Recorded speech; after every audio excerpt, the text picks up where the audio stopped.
আমাদের অনন্য স্টোরি সকল প্রকার পার্ট গল্প দেখতে আমাদের চ্যানেলটি সাবস্ক্রাইব করে পাশে থাকা বেল আইকনটিতে ক্লিক করে অল নোটিফিকেশন অন করে দিন।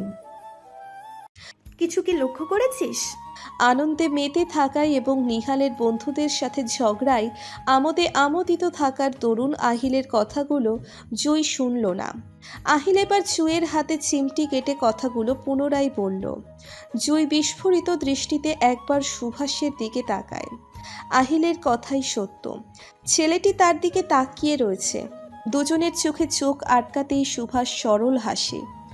জুইও এবার ফিসফিস করে আহিলকে বলল, ঘটনা তো সত্য দোস্ত, এই পোলাই তাহলে আমার প্রেমে পড়ছে। তাই তো মনে হয়। কিন্তু দোস্ত, পোলাটা সুন্দর আছে, কিন্তু একটু হাতা টাইপের। অর্ষার সঙ্গে মানাই তো, দুজনেই সহজ সরল বোকা। আহিল চোখ পাকিয়ে তাকাতেই জুই দাঁত বের করে হেসে বলল, ধুর, মজা করছি আমি, তুই সিরিয়াসলি নিলি? না। আচ্ছা শোন, আমরা যে বুঝতে পারছি এটা ওই ছেলেকে বুঝতে দেওয়া যাবে না। হ্যাঁ, তুইও একটু ভাবে থাক। ওকে ওকে। জুয়ের ভাব নেওয়া অবশ্য বেশিক্ষণ টিকল না। আড্ডার এক পর্যায়ে সুভাষ সকলকে চমকে দিয়ে জুইকে অনুরোধ করলো একটা গান গাইতে। জুয়ের গানের গলা ভালো, যে কেউ ওর গান শুনলে অন্তত গানের জন্য হলেও মুগ্ধ হবে, ইমপ্রেস হবে।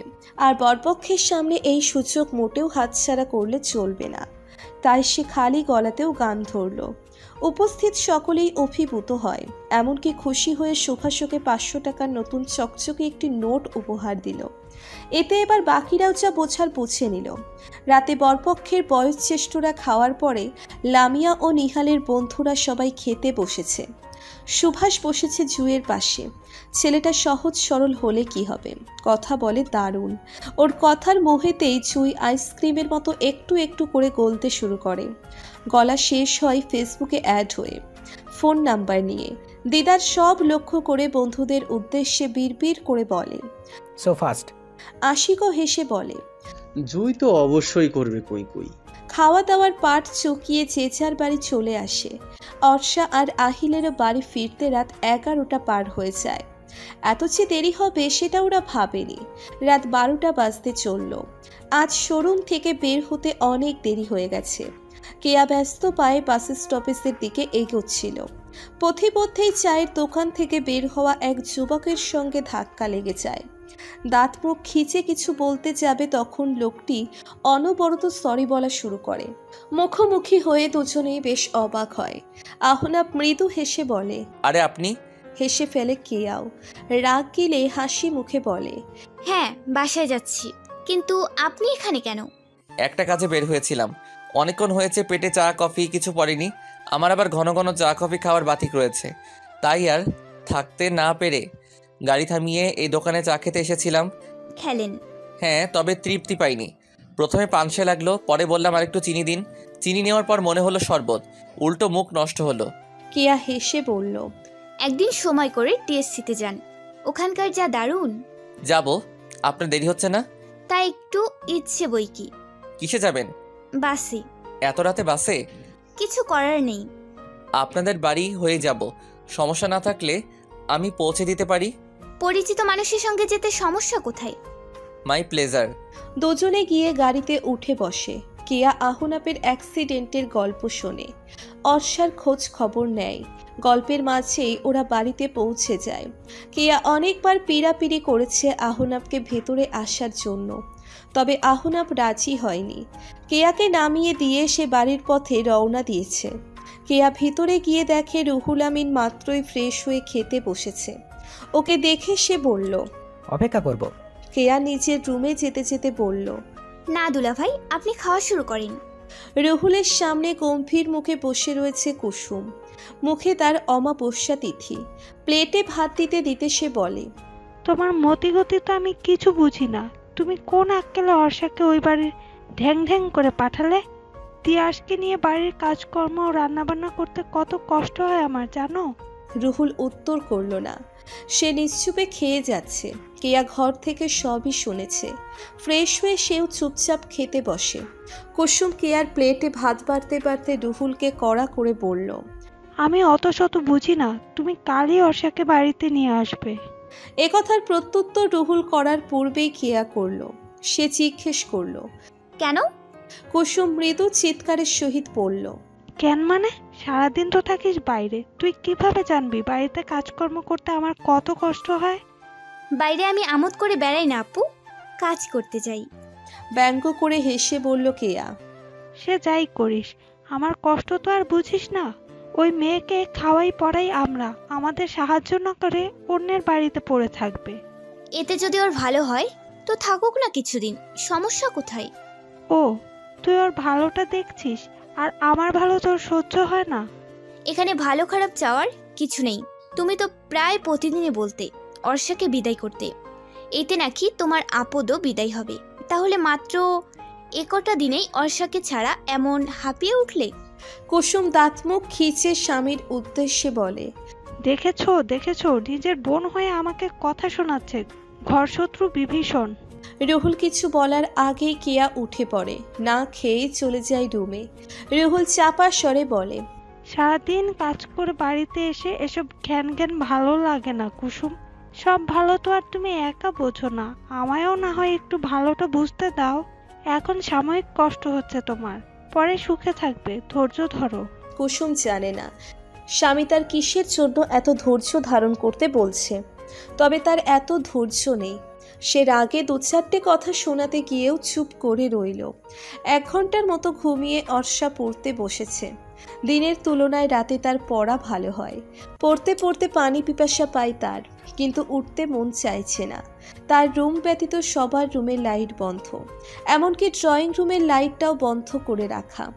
থাই গ্লাস ভেদ করে অল্প বিস্তর আলো ড্রয়িং রুমের হাতছানি দিলেও অর্ষার ভয় অতটুকু আলোর কাছে নস্যি। হ্যাঁ, শুনতে হাসির কথা মনে হলেও অর্ষার ভূতে ভয় রয়েছে। যদিও সে জানে পৃথিবীতে ভূত বলতে আসলে কিছুই নেই, আছে শুধু জিন আর পরী।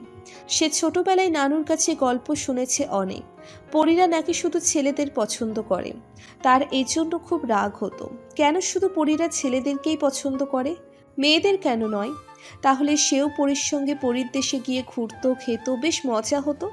কিন্তু এমন তো হবে না। তাছাড়া সে আহামরি সুন্দরীও নয় যে পরীরা তাকে খামোখা পছন্দ করতে যাবে।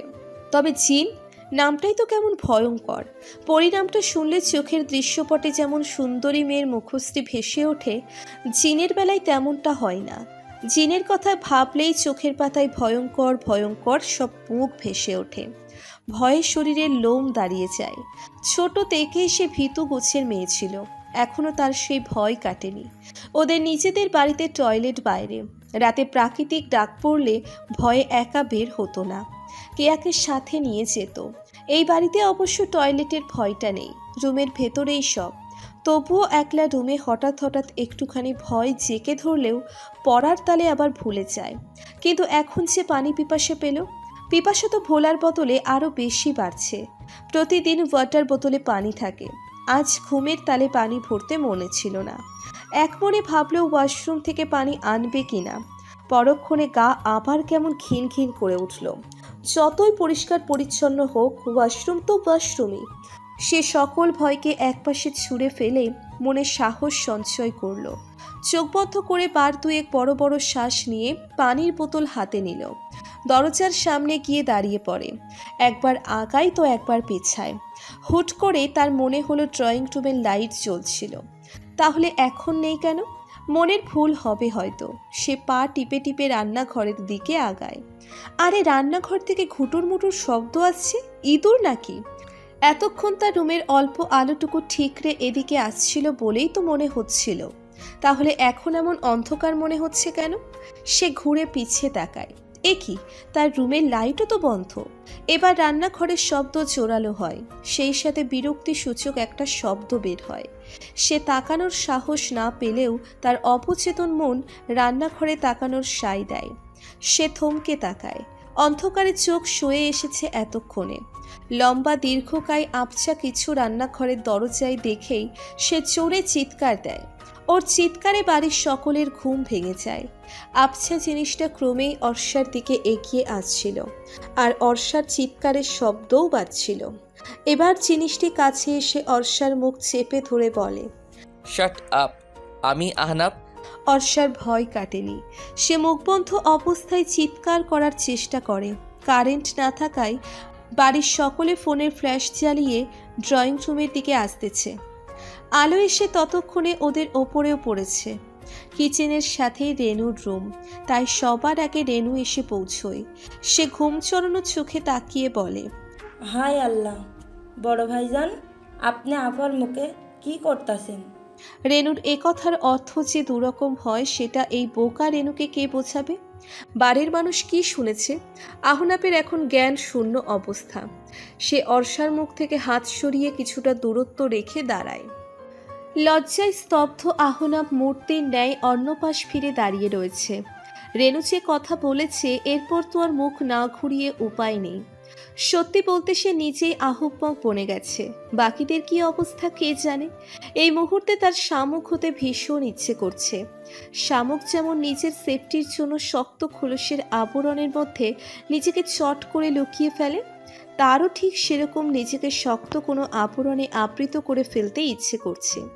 জহির চৌধুরী ঘুম চড়ানো কণ্ঠে উঁচু স্বরেই জিজ্ঞেস করলেন, কি হয়েছে? ভয়ার্থ দৃষ্টি এবং অস্থির মন নিয়ে মাথা নত করে দাঁড়িয়ে রয়েছে অর্ষা। এখনো তার সর্বাঙ্গ কাঁপছে।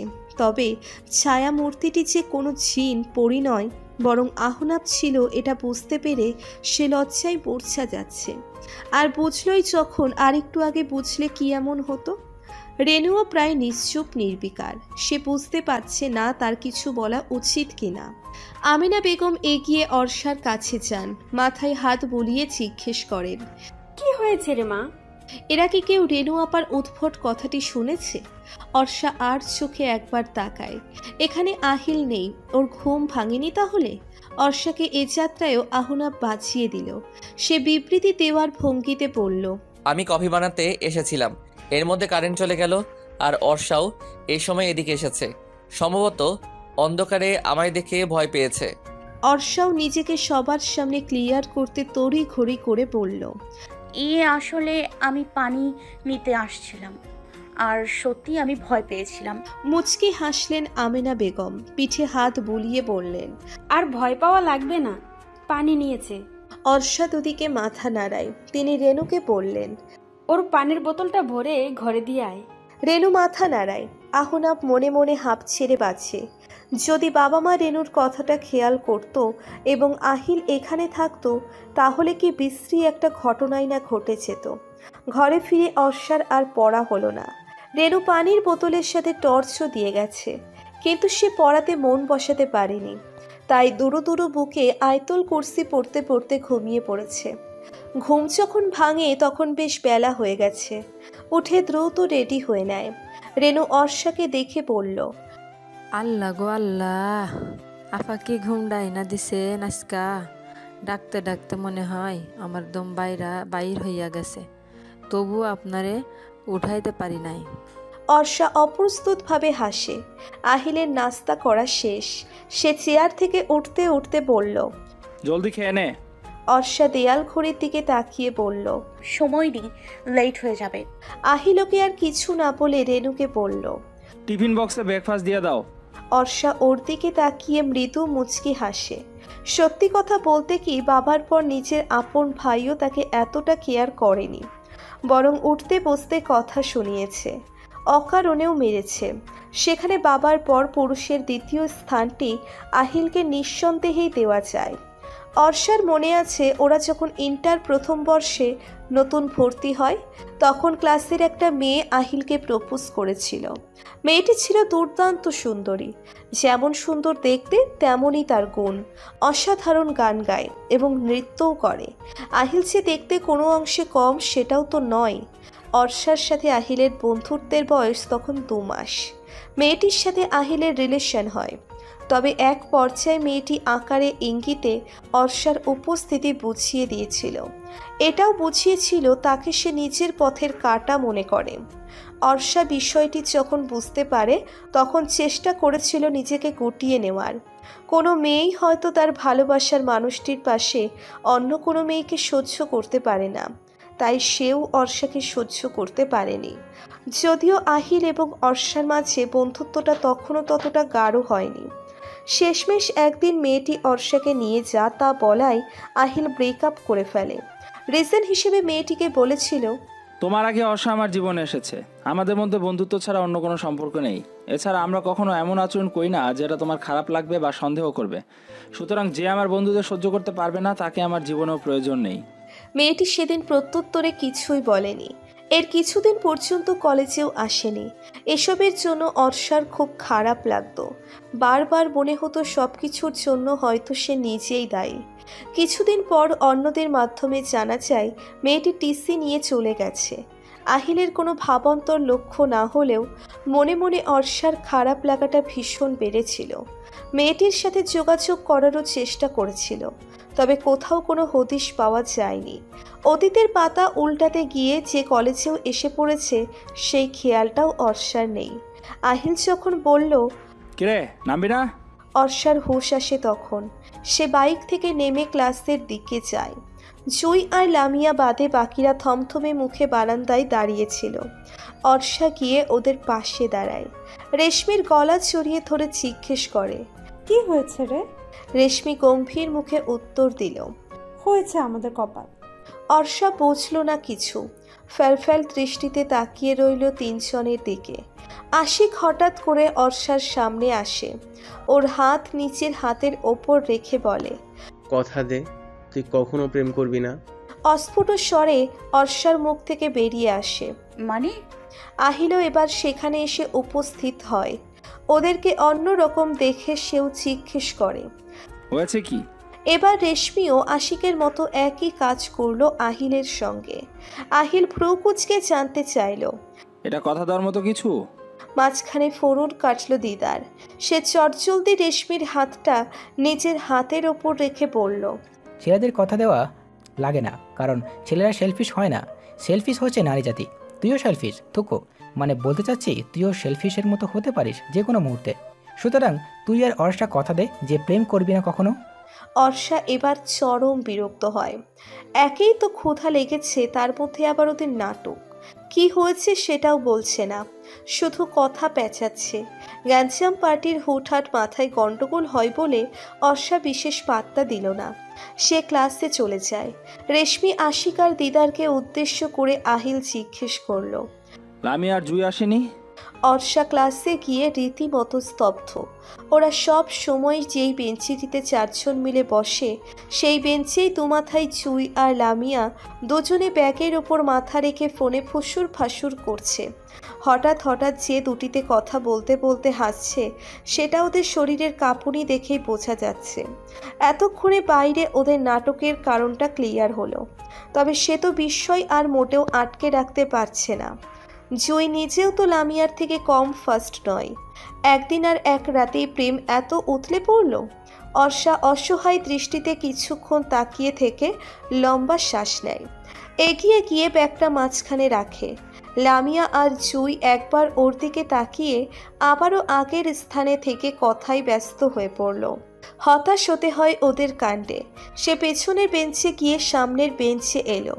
চুপচাপ ব্যাগ থেকে টিফিন বক্স থেকে খাবার বের করে খেতে শুরু করে। হঠাৎ দৃষ্টিতে ডান দিকে একবার লামিয়ার দিকে তাকায়, বাম দিকে একবার জুইয়ের দিকে তাকায়। আহারে জুই! জুই ফুলের সুবাসী পাখিদের হতাশাজনক অবস্থা।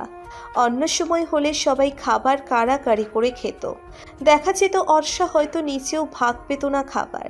খাবার গলা দিয়ে নামছে না, কষ্ট হচ্ছে, কান্না পাচ্ছে। রেশমি আসে তখন ক্লাসে। সেও পেছনের বেঞ্চ থেকে সামনের বেঞ্চে আসে। কিনারের দুজনকে এখন সরাই এমন সাথিকার। রেশমি বাটি থেকে স্যান্ডউইচের রুটি নিয়ে আলস্য ভঙ্গিতে কামড় দিয়ে বলে, আশিকের উদ্ভট কবিতাই এখন সঠিক মনে হচ্ছে, বুঝলি? চুমকি চলেছে একা পথে, গান গায় না ওরা, দেখ সে আমি একাই রইলাম।